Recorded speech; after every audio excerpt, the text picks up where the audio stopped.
Twitter and to Instagram and other social media platforms that you may be on. Here's a few hashtags that you might be interested in using: Imperial BLM, or two of the hashtags that we use at our organization, Prison to Pro, or from prison cells to Ph.D. And when you see this social media check-in, this is just my suggestion.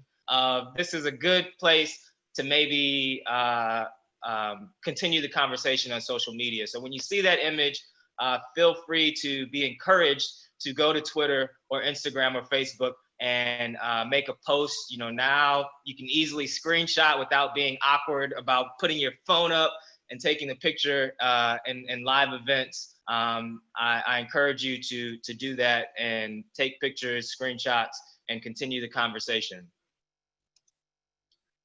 I like to open my talks with rules of engagement and rules of group session, because today will be a conversation. I'll talk a bit, you know, since I'm the speaker, but it will be a conversation. So I hope to get feedback and conversation from you. And in doing so, these are the rules that we use to really create this safe and encouraging space to be open and honest. And those rules are to incorporate respectful listening and respectful talking. We use an acronym called WAIT, W-A-I-T, and WAIT stands for wait, for you to tell yourself, wait, why am I talking? And that's for the extroverts in the room that, you know, as I'll be asking people to share and to comment, there may be people that tend to be more extroverted that speak out very easily. And I ask you to think about wait and tell yourself, why am I talking? If you've already shared quite a bit. And for the introverts like myself, who oftentimes like to take a little time before I speak out in a group, this WAIT stands for wait, why aren't I talking?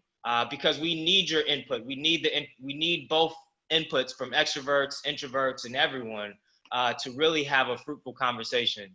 I ask that you respect that silence and vocality, respecting the silence of people who wish to remain quiet, respecting the vocality of those that wish to speak out.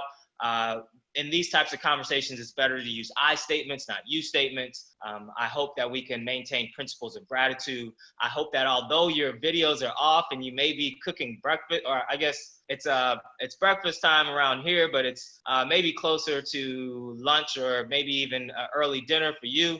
But if you're fixing up something in the kitchen, we ask you to still be present with us, even if your video's off. The information that is shared, that is personal, we ask that it be confidential. We ask that you be honest. I ask that you approach this as a lifelong learner, meaning that some of the information you may be familiar with. That's okay. Lifelong learners approach every situation with the opportunity to learn something new. Even if they are already an expert in the conversation, a lifelong learner will approach the conversation looking to learn something new. So I ask that you approach this conversation in that manner. I am coming from an entirely different country speaking to you today that holds very different opinions on certain things sometimes, right? And all of us, even at your own institution, may have very differing opinions, but we want to welcome all opinions and assume good intentions as we move into what can sometimes be difficult conversations when we're talking about race, racism, and race relations. But I hope that we can assume good intentions and understand that we have differing perspectives. Does that sound clear for everybody? And if you know how to use your thumbs up symbol or applaud symbol, it's a little bit different now in the virtual world. If you see something that you like, you can't, stand up and clap or anything like that, but Zoom has made it a little bit easy for us, so you can use your virtual symbols by going to the reactions at the bottom of your screen.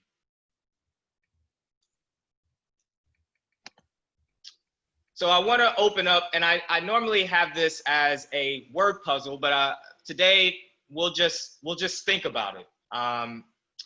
What is the first word that comes to mind when you think of a Black scientist or physician? And I encourage you to either, if you'd like to speak up and say it, or if you'd like to put it in the chat, or if you just simply want to think about it. And I do this exercise with a slight change. I ask a different question, and the words usually pop up. But in this virtual session, I just ask that you think about this, because what I usually do this with, I usually ask people, what is the first word that comes to mind when you think of someone? And I'm seeing some responses in the chat already, and I appreciate that. And those are, I like, okay, rarity, determination, challenging, inspiration, scientist, physician, exception, impressive. This will create a word become bigger. I do this and I ask about what do people think about formerly a person who's been to prison. And many times, and every time I've done it, I've spoken to, I probably do 2 to 4 speaking engagements per week for the past 3 to 5 years. And I've spoken to audiences in the hundreds and in the thousands, and I've done these types of events. And when I ask about what people think about someone who's been to prison, it's the first word is generally a negative word.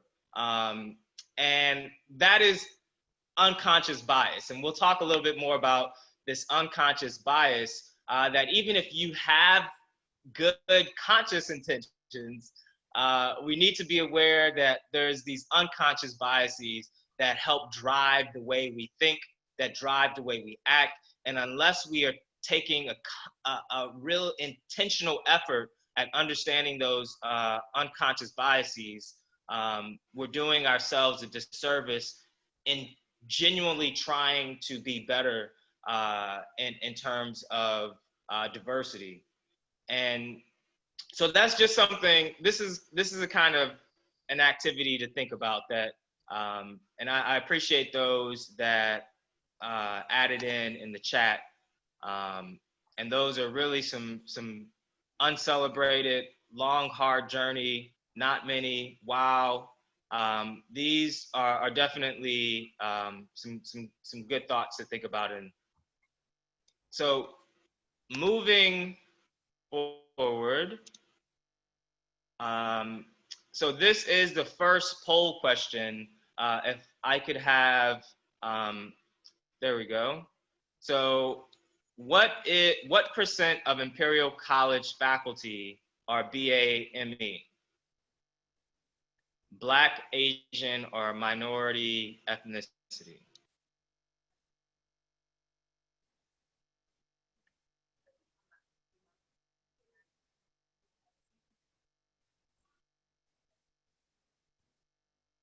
And so I will give folks a second to think about that, and then we will pull the results up on the screen here.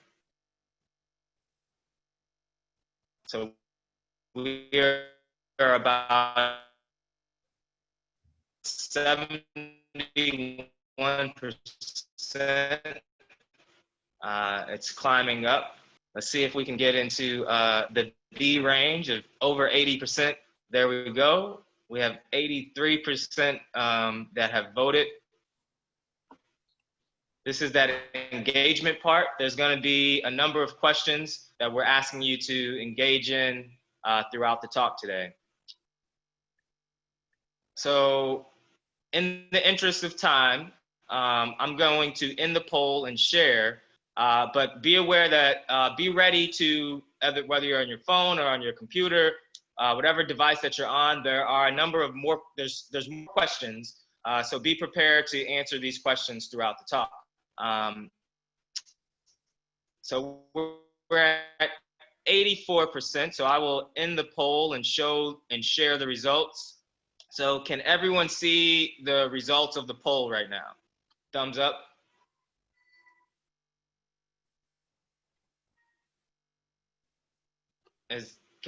Perfect. Okay, thank you. I'll do a few checks like that just to make sure that we're still virtually connected. Sometimes we can freeze and we think that we're still live and we're not. So what percent of Imperial College are faculty or BAM? It looks like the majority of people think that about 8% is. So 28% of you think that the answer is 8%, and that is the highest number.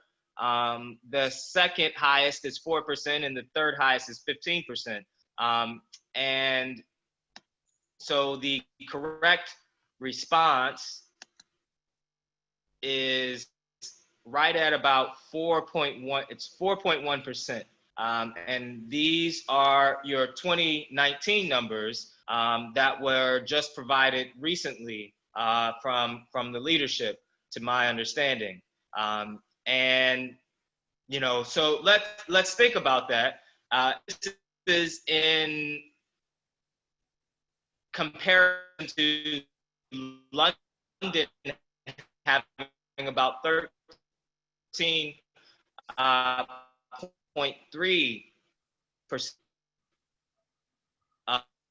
of faculty of Black individuals responded. Did anyone want to shout it was what they thought it was?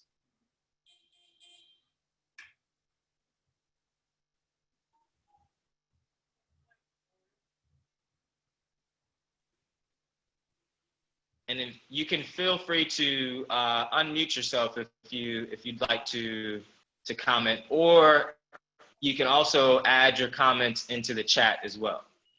Hi, Stanley. So this is Sarah. So I'm from the Faculty of Medicine. So I was part of putting out these stats. So for those who thought it was, yes. Yeah, so this is not Imperial College stats. So this is for the Faculty of Medicine. So it's Imperial split into 4 different faculties. So this is one of the faculties, one of the larger ones. So there's about 2,500 members within the faculty. This is staff, and then so it was 4% of Black. This is Faculty of Medicine, yes. Yeah, and 30% from a BAME background. Thank you for that correction.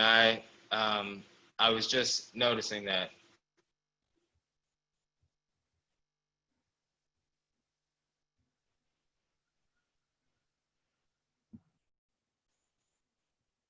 So any thoughts on what this makes you feel when you see these numbers?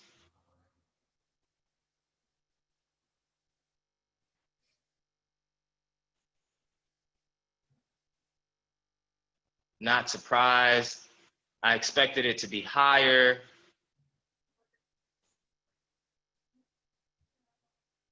Surely. So a couple of people were mentioning that they were having difficulty hearing. I hope that you can hear me now.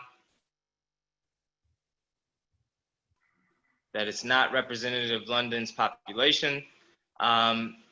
Yes, and you know, surprise was what some individuals mentioned. And I think that, you know, it is oftentimes surprising to see the numbers when we think of the underrepresentation. To see the numbers are sometimes a little bit different. So I want to move on and think about and go across the Atlantic here and look at a predominantly white institution on this side of the Atlantic. So what percent of Johns Hopkins Medicine faculty are Black?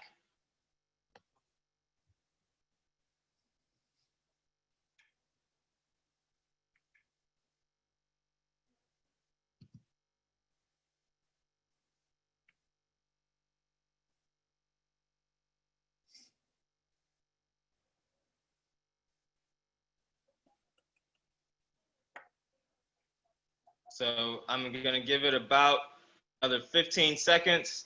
We're about at 80% here. And there we go. I'm gonna end the poll, share the results. And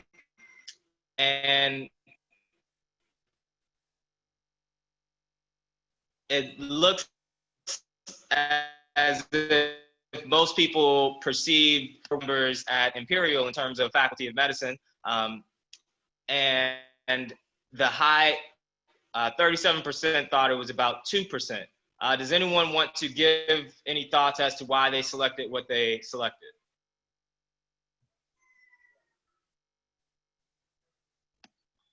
So to show the numbers here, so this is the Johns Hopkins University School of Medicine faculty by race. Black individuals are here in green. You can see that it's about 5% faculty has about 4,300 as by, these are slightly a few years back in 2017, 4,300 faculty, 193 Black, equating to a 5%. In the basic sciences, which is, when I was at Hopkins, I was in pediatric endocrinology, a clinical division, as well as physiology, which is a basic science division or department. And you can see in basic sciences, only 1%. So the numbers are extremely low when we break it down into basic sciences. A lot of the clinical departments have medical individuals who are medical doctors and physicians. But when we look at the Ph.D. side of things, there's a deeper disparity. So there's a few more questions that I wanted to ask. And so this next question is to individuals who are department chairs or on search committees. And I want to ask how many Black scholars were in your most recent faculty search?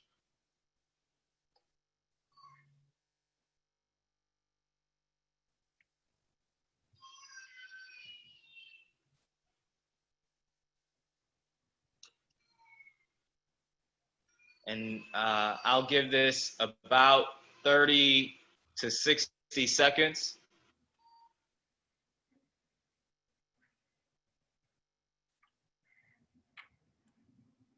And I understand that all of us in the,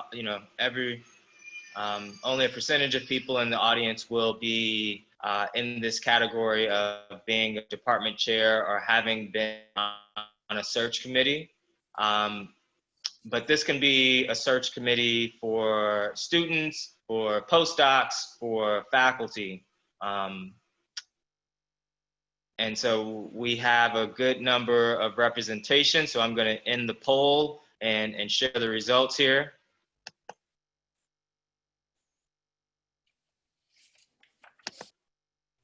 So 43% of department chairs or search committee individuals stated that there were 0 Black scholars in their most recent faculty search. And then about close to 40% said 1 to 2. So what are some thoughts on seeing these numbers? And feel free to speak or include it in the chat.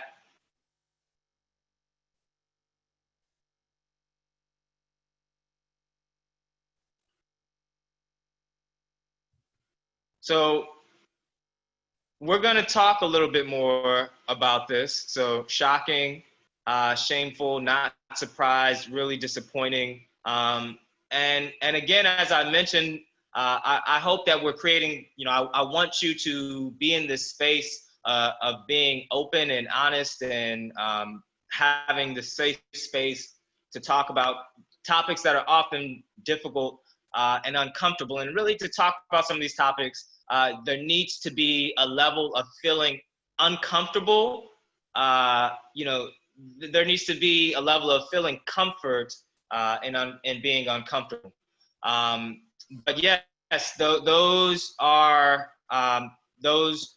You know, this was representative. I believe the number was about 40% of people responded. So we had, you know, close to 70 people respond to this poll here, and a good number. And these were the numbers that came up. So we'll talk a little bit more about that later. Did someone want to add in a comment? So to move to the next question, so I'll add, there's 3 questions here. If we could pull up the next poll question. So I believe I can do it as well. Oh, there we go. So again, to the same group of individuals, but you know, in honesty, everyone could kind of answer this question, even if you weren't on the search committee or you weren't a department chair. You maybe sat in on the interview when that scholar came in and had you know, had to give their presentation. So you may know the answer to this, but this is mostly directed at the department chairs and search committees. How many Black scholars were invited for interviews?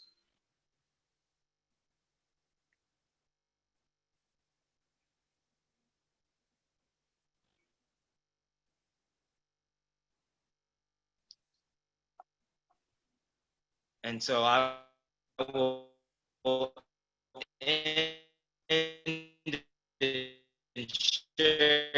in the interest of time. This is not uncommon. There were, you know, the number even dwindles down as you move towards accepting the individual. So there was 54% said that there was zero in the there were 0 Black scholars that were invited for interviews. And moving to the next question, in respect, again, to the search process, did you post your advertisement in a leading Black association?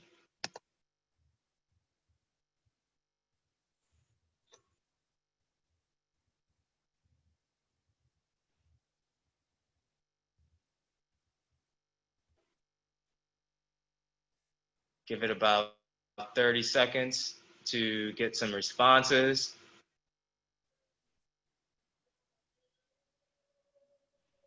And I know you all thought that I was going to come here and share the information, but I think in order for me to share the information that I have, which I will be sharing, I need to get an understanding of where you are. So I will, in the poll, we have a good bit of responses in the interest of time again, and to share those results.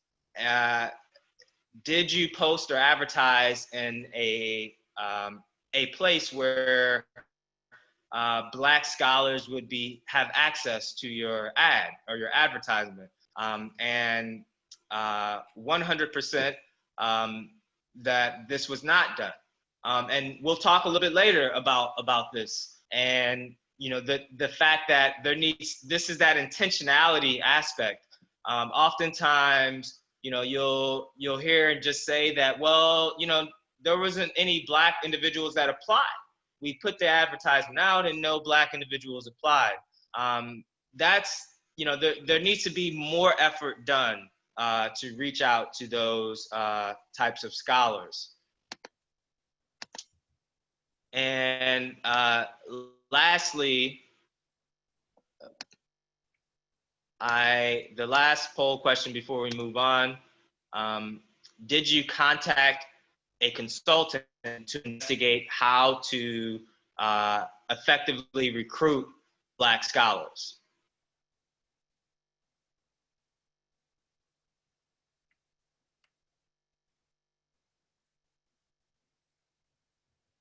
And this is adding more onto that intentionality. But knowing where you stand is important. So I will give it just a few more moments here.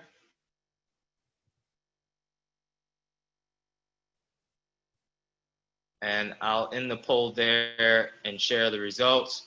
One response of yes, and 97% did not seek out a professional to help them effectively recruit Black scholars. So moving on, and we have, I'm gonna fit a lot of information into about the next 15 minutes, but we're gonna go back to this, we're gonna come back to that here in a second, this data that we've just gathered. So in terms of US academic faculty data, according to data from the National Center for Higher Education, underrepresented minority groups, which make up about 35% of the US population, hold only 13% of faculty jobs. In 2013, this was up from 9% in 1993. And the numbers only go down further when you move up the ladder. I didn't show that information for Imperial College Faculty of Medicine, but that was also the case for Imperial, that as you moved up the academic ladder, the number of BAMEs dropped. And that's certainly the case for here on this side of the Atlantic in the US, where the numbers drastically drop as you move into tenure roles.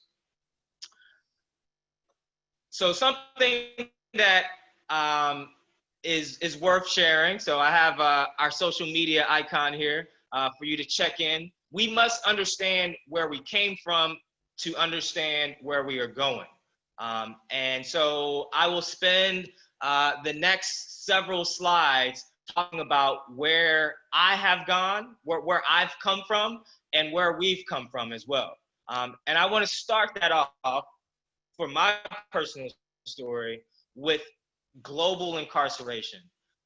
It's probably no secret to some that the US incarcerates more people than any other country in the entire world.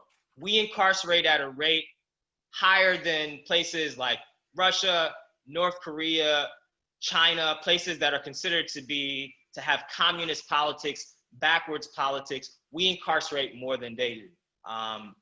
We possess about 5% of the global population, yet 25% of people locked in cages are right here in the United States of America. What does that mean? It means a person like myself sitting here in front of you. So I am a formerly incarcerated person with 3 felony convictions who was sentenced to 10 years in prison as a prior and persistent career criminal. I was once told by a prosecuting attorney that I had no hope for changing the decisions that I had been making up until that time in my early 20s.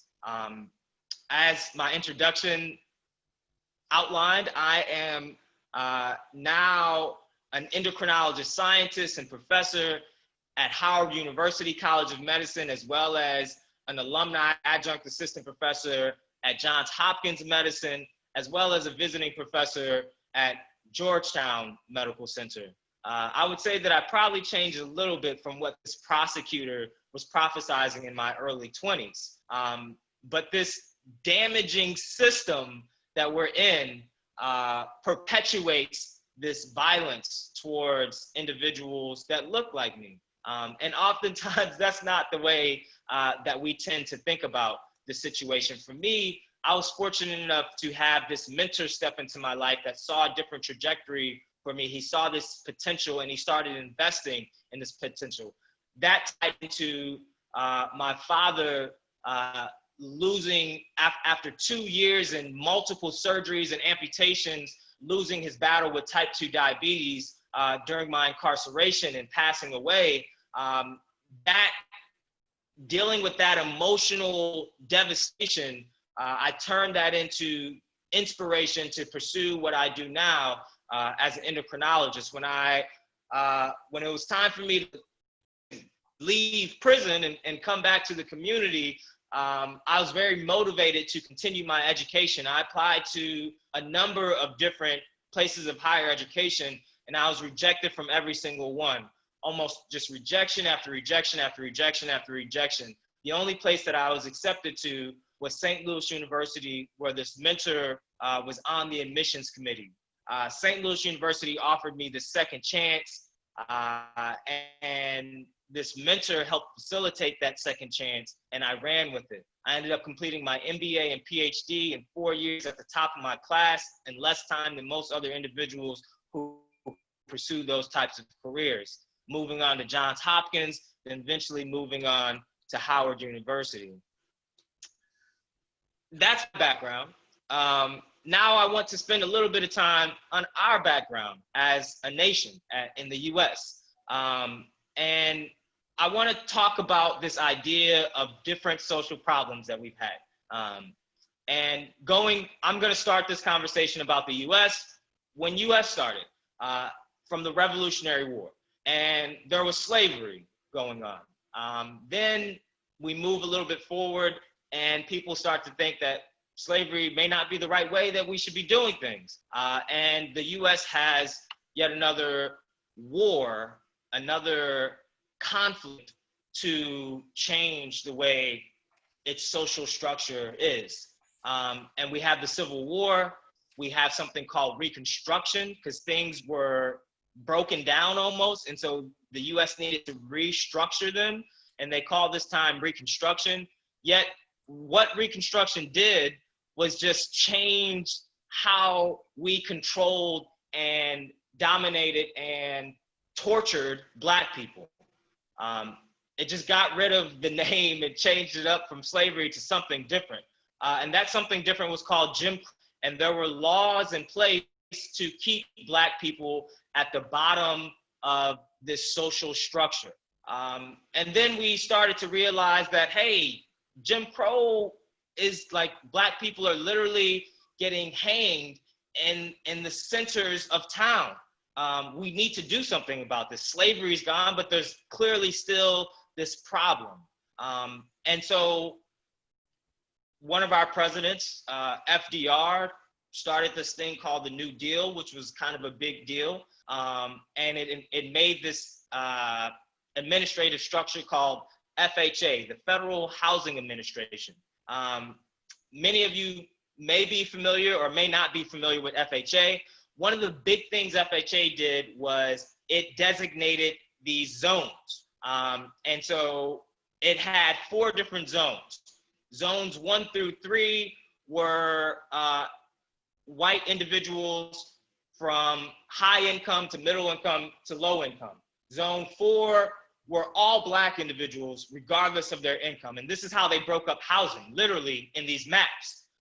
If an individual from group 4, the Black individual, say was a doctor or a lawyer and then had the funds and money to move to a zone 1, that zone 1 would immediately become a zone 4. And they would, the housing industry would literally put a red line around that area. And this became something that is now known as redlining. That zone 1 all of a sudden became a zone 4. And the housing value dramatically dropped. Now imagine yourself, you're living in a house that is highly valued, then this Black person moves into your neighborhood and your house value literally drops by 20 to 30%. You're gonna tell the person like, hey, I'm not racist, I like you. If my son had some type of illness, I would take him to you. You're a doctor, I think you're great, but you just can't live next to me because you literally dropped my house value down by 30%. And that is an example of how how systems create racism. So even if the individual's not racist, they're not gonna want a Black person to live next to them because it literally brought their home value down. And those practices, those redlining practices, created ghettos and slums of the United States because those areas that were zone 4s that were redlined didn't receive the same resources that some of these other areas did. And those areas were predominantly Black. That led us to say, like, that's still not right. We need to change something. So civil rights movement of the 1960s. And we realized that, you know, this segregation needs to stop. We realized that there was this wealth gap. And from the civil rights era, we move into what we are in now. And that's what I want to talk about a little bit. So there's this concept of moving from slavery to Reconstruction to Jim Crow to this idea of mass incarceration. So when I was proposed to give this talk, and I was talking to some of the organizers, it was thought to, why should I be talking about incarceration when we're talking about academics and how to create diversity in academia? You know, what is the tie between that? And hopefully, I will help make that argument as we talk a little bit more about this move from slavery to what was called Reconstruction, to what was called Jim Crow, to what we are in now, this state of mass incarceration in our country. And I'm going to connect that to the UK here in a second. But in the US, literally written into US constitutional law is something called the Fugitive Slave Clause, where Black individuals are to be criminals. It is a crime to be Black. And this is something that actually has not been removed from the incarcerated to be considered slaves of the state. A few other facts that tie into this concept is that Blacks born in middle class in 1960s withdrew back to poverty at 45%. Blacks making 100,000 live with whites making 300,000. This is again the redlining, an effect of redlining. In 1970s, there was this, our President Nixon, which got a lot of recognition through all the scandals that he took part in. But one of the things that he was the creator of is something called the war on drugs. And the way this was created, he tasked one of his academics from Harvard, actually, an individual by the name of Daniel Patrick Moynihan, to find out why these ghettos exist and what's going on in these Black communities, that there's so, you know, what's going on. So he did an academic study and he wrote a paper and he titled it The Negro Family. And he came to Nixon and he said that it is as if the Black experience is like a diseased patient. It's caught up in this tangle of pathology. It's a disease. And he actually suggested to Nixon to create programs to help cure this individual, this disease. Instead, Nixon took it and said, you know, no, we're not going to that's not what we're going to present to the people. What we're going to present is that the Black community is this disease and we need to do something about it. And his treatment, he saw it as a cancer, and instead of giving treatment, he said, we're just going to cut it out. So he started this war on drugs to specifically target Black communities and to incarcerate them. And what this resulted in is, from the 1970s to current times,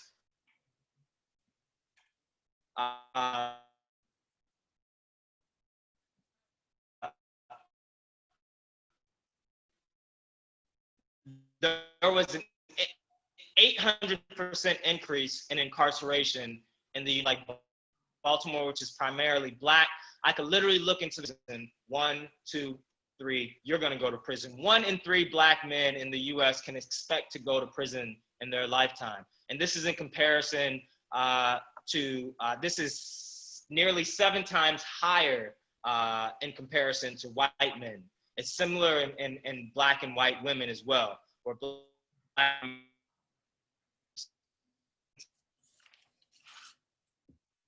times more likely to end up in prison. She outlines what I've just went over with you in a book called The New Jim Crow. A lot of people mistakenly think that the problem in the US is about poverty, and that's part of it, but it's really mostly about being a person of color. and that will give you a higher likelihood of in prison. So called the 13th, and I highly suggest that you look into that as well. So does mass incarceration in the US tie to lack of academic diversity in the UK? So I want to ask you that.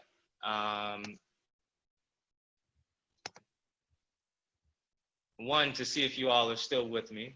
And we have about 10 minutes left, and I have about 5 more minutes left of presentation.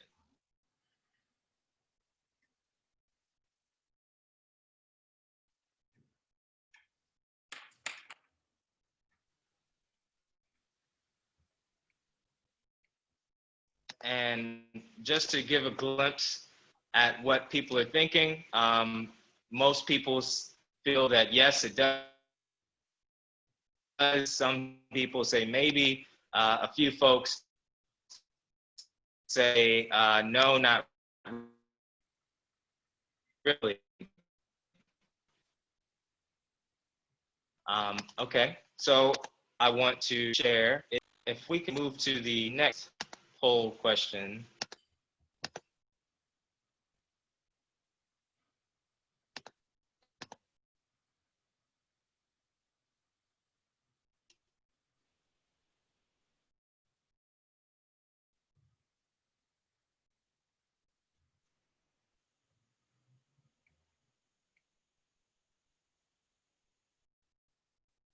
So does racism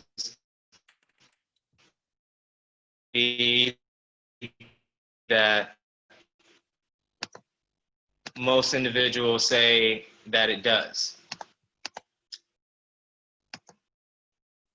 So a little bit about UK history and Black history in the UK. So much of it, to my understanding, is focused on the transatlantic slave trade and the US civil rights movement.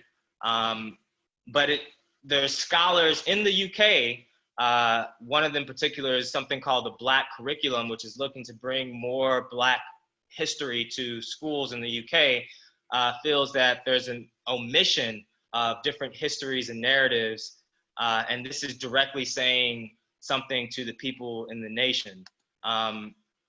So it's often difficult to talk about these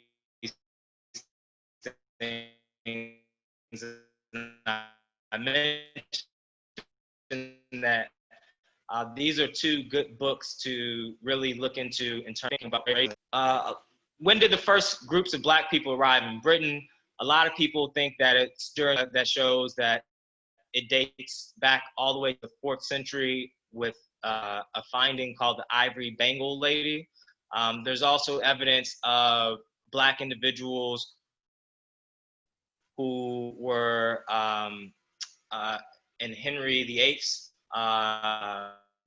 was a trumpeter at this time in the Tudor period present, but they appear to have wealth from what archaeological findings show.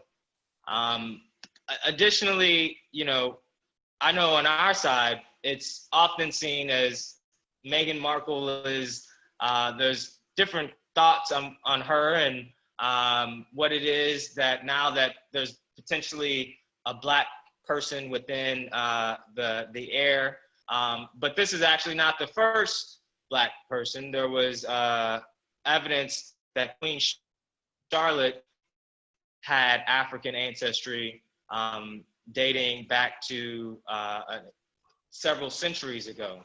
And another thing that is also in our culture as well as in UK culture is this idea of being hidden in plain sight. There is, all over the UK, there are statues and street names of slave owners and colonialists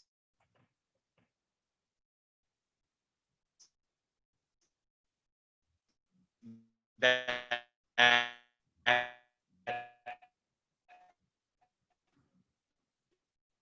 are still present, and the context is not really ever there. That is often left out. There is evidence of race riots taking place due to this what was called the Windrush scandal. There's a Bristol boycott that was very much similar to the boycott that took place here in the U.S. So there's that some people are not. There's an argument to be made that the UK is not entirely innocent in this idea of racism, structural racism, as it is sometimes thought maybe to be. And I think when we think about why the factors behind the Black Lives Matter protests are really resonating in the UK, there's been instances of witnessing police brutality in the UK, several instances that I was aware of. Simon Francis, Desmond Mombero. There's 2 times more likelihood of having force when in police custody in the UK. The coronavirus has heightened the social divide between these 2 deadly pandemics of racism and COVID-19. There is this the education about Britain's colonial past, which I think Imperial is starting to do with the president's message that I saw recently about changing the motto behind that is on the plaque of Imperial. What that colonial campaign, where they, this is an image of them removing one of the statues of that benefactor. This is being done in the US, where there's statues of Confederate generals being taken down all over the country. It's this education piece. There is also the Windrush scandal, which damaged trust and authority that took place in the UK very, recently. And I think people are really, the Black Lives Matter movement has now moved to this global place because of this deeper understanding and knowledge of our world's history. And that's how incarceration ties into what's going on in the UK. This is something that is a world issue. And the issue of incarceration in the US is directly tied to colonialism. There's a direct history, and you can learn more about that through, again, the 13th and the new Jim Crow. So I moved back to this idea of we must understand where we came from to understand where we are going. Once the collective we've gained an appreciation of where we came from, the question then is, where are we going? But we have to have an understanding of where we've been. We have to gain deeper appreciation of our past, of this colonial past that impacted the entire globe. Colonialism impacted the entire globe. And if we don't really think about that, we can't really move forward. And when I say we, I mean this audience, I mean your nation, I mean my nation, I mean our nations, I mean as a globe, we cannot move forward until we come to a deeper understanding and appreciation of our past. And this is, again, something that I found through the president's message recently on what Imperial is doing to improve. You all are taking some great strides. Imperial is something that has started in 2005. It's a group of BAME individuals who help to set priorities. But one of the questions that I asked is, what power does IAO have? There's also this Belonging seminar series. There's a development of a reading list and a development of a speaker list. This is definitely great efforts that are taking place. There's also a website that's been created on how to be a white ally. I went through that website, and it has some great information. Yourself, as I've been saying, educating yourself is very important in this aspect of having race relations and conversations. I think knowing your privilege is important. That's, again, understanding the history of colonialism and how it gave you privilege as a white person. I think that side also gives you some ideas on how to take action, how to help boost the voices of Black people. Again, I open this conversation by saying, hey, boost my voice and continue this conversation, right? That's how we move things forward. It was not this age of social media where we can just, with the type of our fingertips, our president, Donald Trump, literally creates all types of things because of his fingertips and what he says on Twitter. We have that power. We need to use it. And that's part of that, keeping the conversation going. So I really liked those things that it mentioned. I saw that there's this access and participation plan to target Black students in London, and with the goal of doubling those numbers by 2024. Things such as guaranteed interviews and a number of philanthropic scholarships.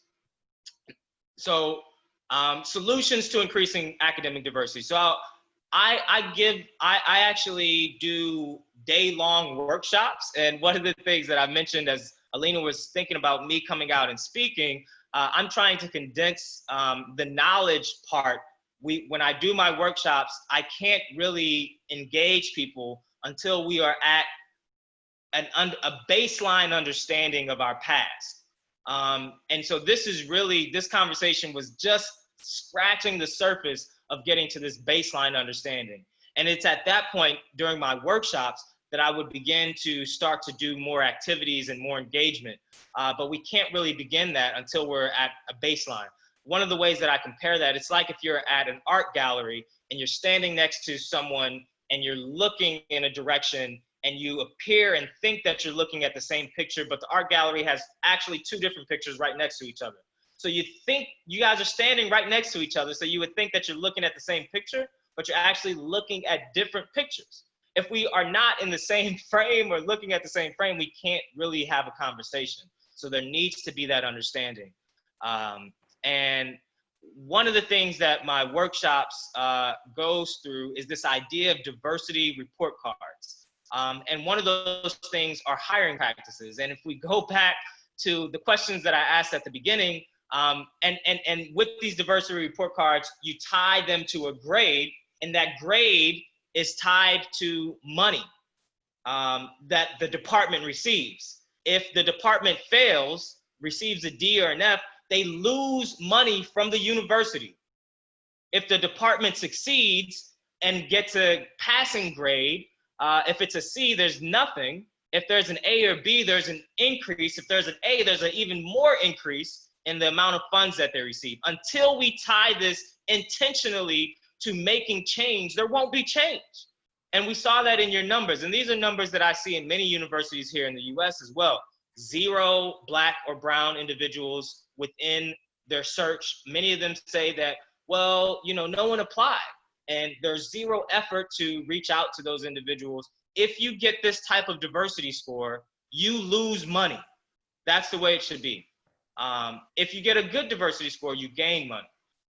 And part of the workshop that I go through talks about how to design these diversity report cards. Some of the things that are included are thinking about creating a pathway to facultyship for people of diverse backgrounds. We did that. I created that here at Hopkins, where we created a diversity postdoctoral fellowship. That's how I actually transitioned to faculty at such a fast speed. I know one of the questions that I asked is that I look kind of young, and maybe I am kind of young to be where I'm at in my career already. But this pathway is a way to get individuals into those positions. Investing in faculty mentoring, launching campus networks to help support individuals. It's not about just hiring people. You need to keep them there. So there's a number of inclusion practices that I would go through in deeper and more fruitfulness in a longer workshop. But one of the things that you're thinking about is, okay, you've helped get the person to the campus, now what?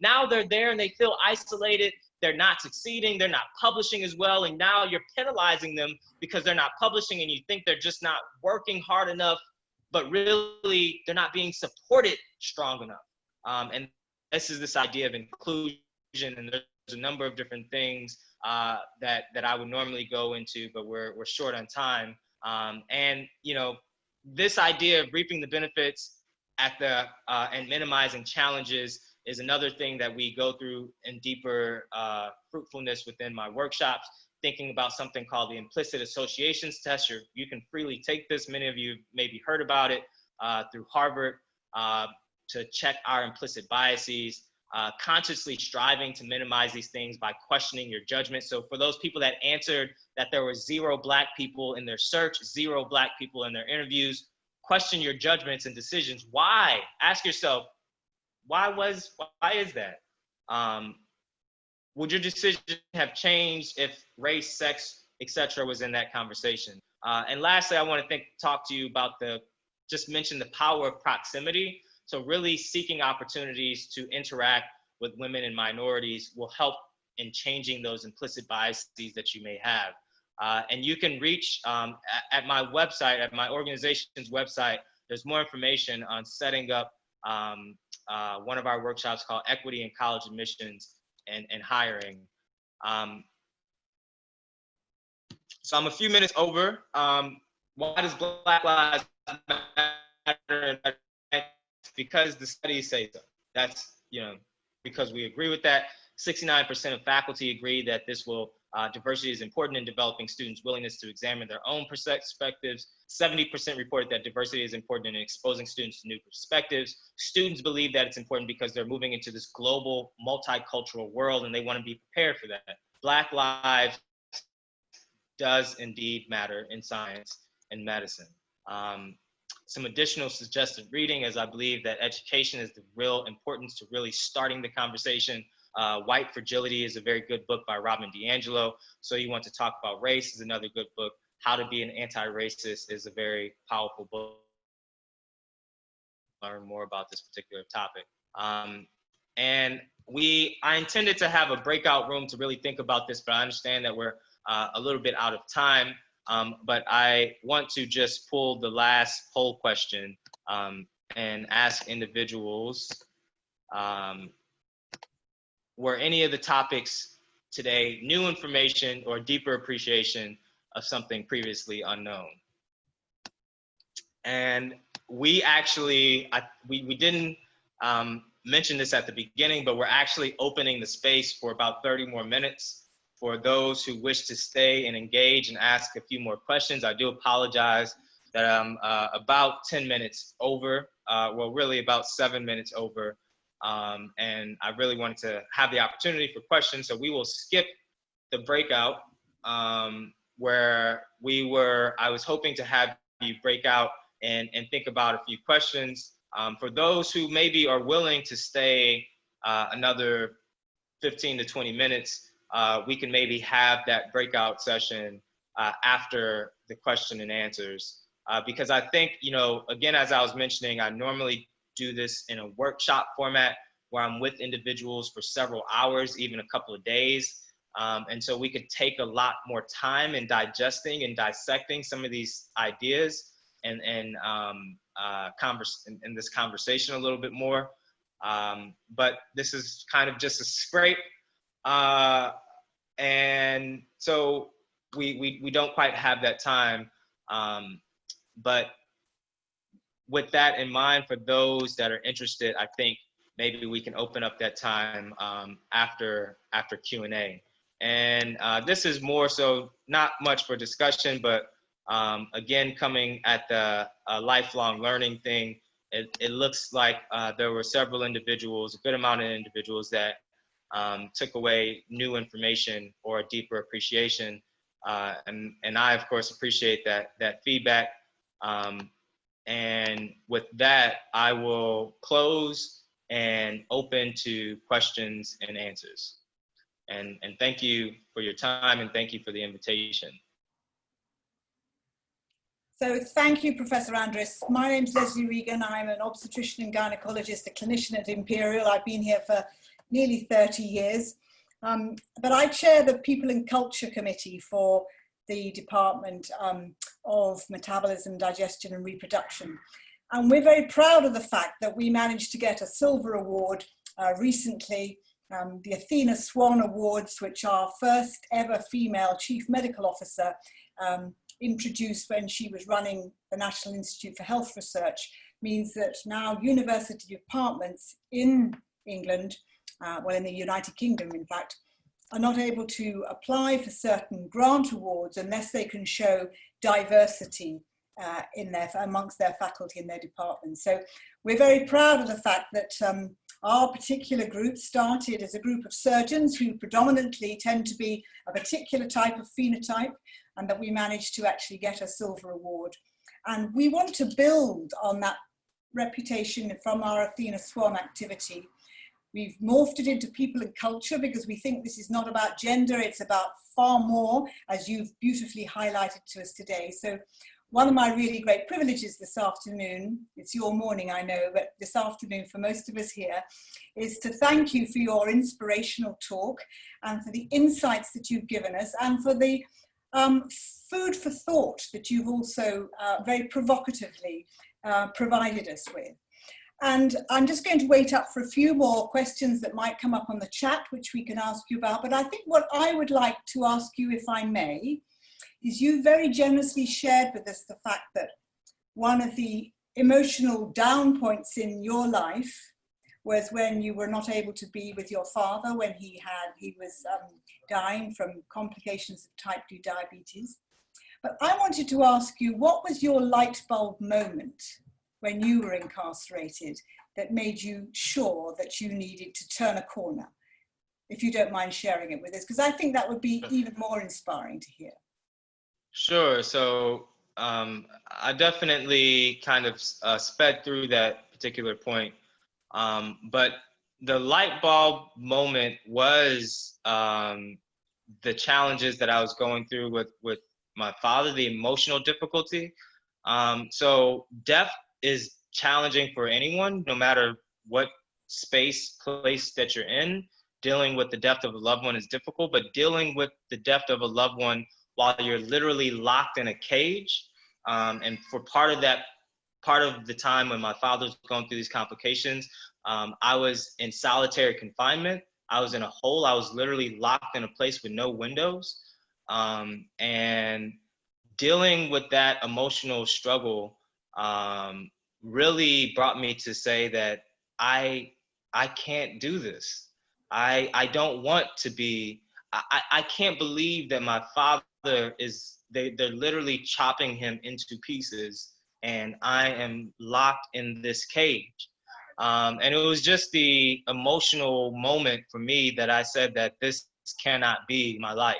I cannot let this be my life. And so, it was the emotional devastation that really drew me to say that this can't be it. I can't be in this space. And it was also, so it was over the course of a couple of years that he was going through those challenges. And I read my first scientific article while I was locked in that cage. And it just, I've developed this love for, being a scientist. And I really wanted to understand, what was literally, how is this disease literally eating him alive? If people are familiar with the necrosis associated with necrosis and sepsis associated with diabetes, it literally looks as if it's eating a person alive. And I just didn't understand how it could do that. And I fell into wanting to understand the mechanisms of how the cell and molecules and molecular inner workings. And that's currently what I do now. So it was just that turning point a lot of people call it this rock bottom. And I just realized that this is not where I wanted my life to end up. And I know for many people, unfortunately, that is the case. Thank you for sharing that with us. It's generous of you. And one of the questions that's been raised by Hector is, could you please say some more about your mentor that you spoke of, what they were like and what their attitude was to racism and prejudice? Yeah, that's a great question. My mentor was a white male who I didn't understand why he invested in me in the way that he did. I met him slightly before I was going away to prison, and he had written a letter for me to get into a summer program. And I took that letter, and I would go to my lawyer, and I was making fairly good money in the activities that I was participating in. So I had a fairly good priced lawyer, and my lawyer would oftentimes smack down a big pile of files and say, Stanley, this is all the stuff that they have against you. Like, we need to start building up a good pile. So I started gathering letters from, some moms that I used to help bake cookies back when I was, a younger kid, before I was making those decisions that led me into where I was, on that path. And I had people writing these letters, and this person wrote this letter for me to get in this program. It wasn't directed to the courts, but I slipped it in, and the prosecutor immediately saw that it wasn't directed to her. And so she called the individual and asked him, do you know this Stanley Andrisse guy? And do you know that he's a criminal and he's lying and saying that you're saying all these good things about him? And he said, well, yeah, I know Stanley Andrisse, but what I said in that letter is not a lie, but I didn't know he was using it for court. And then so he called me, and we had a conversation, and I thought for sure that he was going to dismiss me as another Black individual that is entangled in the system, but instead he leaned in further. He said he ended up going to court and testifying and asking the judge not to send me away to prison. The judge sent me away anyway, and he ended up staying with me and supporting me throughout that time. He had no connection to individuals that were in the system before. He just saw something that I didn't see in myself at the time. Thank you. And there have been lots and lots of compliments and thanks to you, Stanley, for the postings and the slides where you shared with us the reading materials and your thoughts on all the statistics. I wanted to make sure that if you won't have had time to look through the chat, but we'll save the chat and circulate it to everybody who's participated, because there's been many requests to hang on to those really pieces of valuable information. So we've been trying, various groups at Imperial have been trying to address some of these problems, and we've really benefited from your insights and your inspirational journey. If you were coming to us at Imperial for a sabbatical, if we were that lucky, what would you want to focus on? Give us a list of 3 or 5 top tips that you think we should pursue. So I think actually, so there's an